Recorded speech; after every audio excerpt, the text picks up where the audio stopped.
सभी शिक्षक साथियों को एक बार फिर से नमस्कार। आपके अपने YouTube चैनल आरती जिंदल की पाठशाला में स्वागत है। साथियों, आज मैं आपके साथ पंचपरमेश्वर की पाठ 2 क्लास 5 का अभ्यास प्रश्न आपके साथ शेयर कर रही हूँ कि हमारे क्या क्या क्वेश्चन आंसर है, कैसे हमें उनको बच्चों को कराना है। तो सबसे पहला है पंचपरमेश्वर। शब्दार्थ है स्वादिष्ट है। स्वादिष्ट का मतलब होता है जायकेदार। गृह स्वामिनी का मतलब होता है घर की मालकिन। देव योग का मतलब होता है ईश्वर की इच्छा। परिश्रम का मतलब है मेहनत। दृष्टता का मतलब होता है डिठाई। कबूल का मतलब है स्वीकार। जिरह का मतलब है बहस। सर्वोच्च का मतलब है सबसे ऊंचा।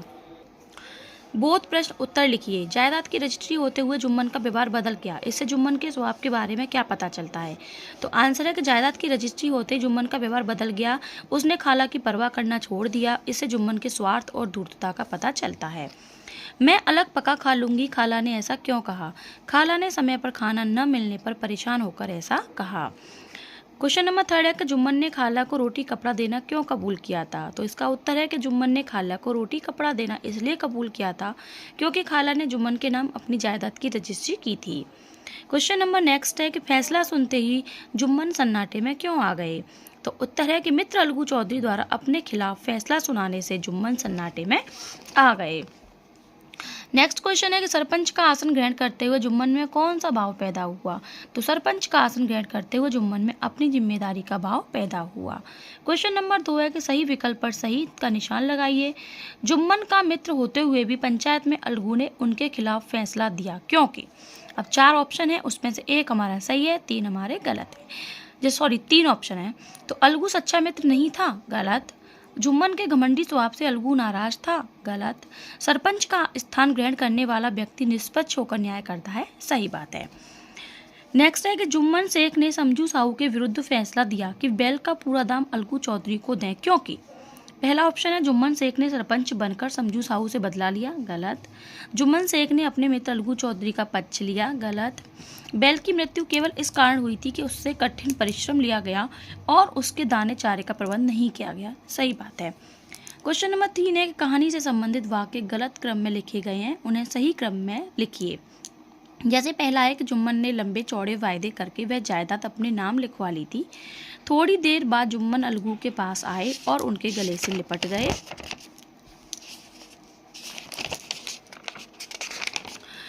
फिर तीसरा है जुम्मन शेख की एक बूढ़ी खाला थी। चौथा है सरपंच का आसन ग्रहण करते हुए जुम्मन में अपनी जिम्मेदारी का भाव पैदा हुआ। 5वां है उनके पास थोड़ी जायदाद थी परंतु उनके निकट संबंधियों में कोई न था। 6वां है एक दिन संध्या के समय एक पेड़ के नीचे पंचायत बैठी।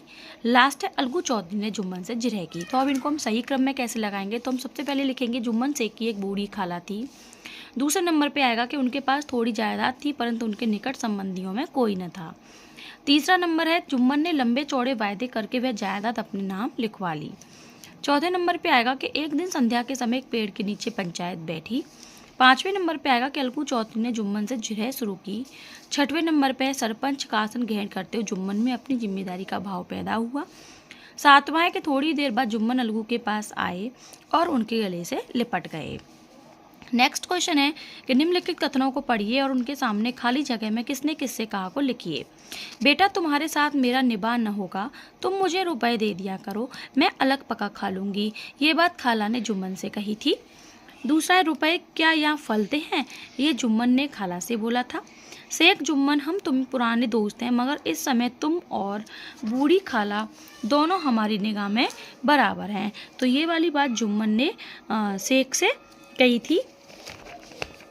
जुम्मन शेख से अलगू चौधरी ने कही थी। भाई पंचायत कर लो, जो कुछ तय हो जाए उसी स्वीकार कर लो, ये लोगों ने साहू जी से कहा था। समझू के लिए उचित है कि बैल का पूरा दाम दें, जुम्मन ने समझू से कहा। पंच न किसी के दोस्त होते हैं न किसी के दुश्मन, ये वाली बात खाला ने जुम्मन से कही थी। नीचे लिखी पंक्तियों का आशय अपने शब्दों में लिखिए, विद्यार्थी स्वयं करेंगे। अब है भाषा के रंग। मुहावरों का सही अर्थ से मिलान कर अपने वाक्यों का प्रयोग किए। मुहर लग जाना, इसका अर्थ होता है पक्का हो जाना। सिर माथे चढ़ाना, खुशी से स्वीकार करना। सन्नाटे में आ जाना, चुप रह जाना। कलेजा धक धक करना, अधिक घबरा जाना। दिल का मैल धुल जाना, मन साफ हो जाना।